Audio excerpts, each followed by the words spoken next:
In this video, I'll show you how to buy Bitcoin on Coinbase and send it to another wallet.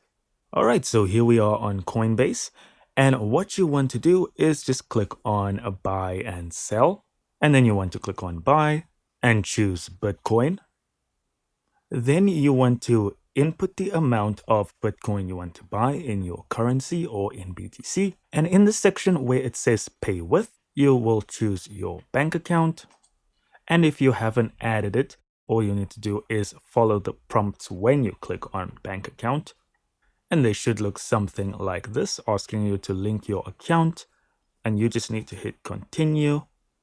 They'll take you to either Plaid or whichever intermediary they use in your country.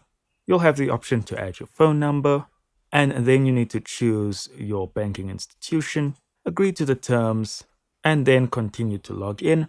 And they'll take you to your banking institution's website where you will log in. And then it should bring you back to the buying screen. If not, just follow the beginning process and then hit buy.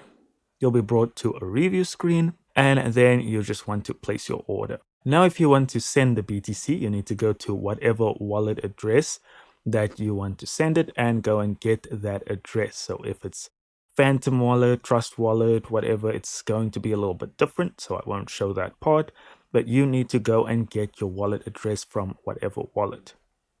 Then on Coinbase, all you need to do is click on transfer, send crypto, then paste in that wallet address, and then click on the wallet address that pops up. Now, I don't have any assets, but you will then pick BTC and you'll be brought to a similar screen to earlier where you will put in the amount of BTC that you want to send. Make sure you have enough crypto to cover the fees involved.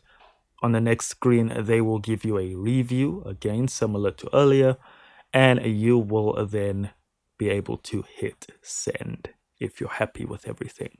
And that's all I've got for you guys. Thank you so much for watching. Don't forget to hit like and subscribe, and I'll see you in the next video.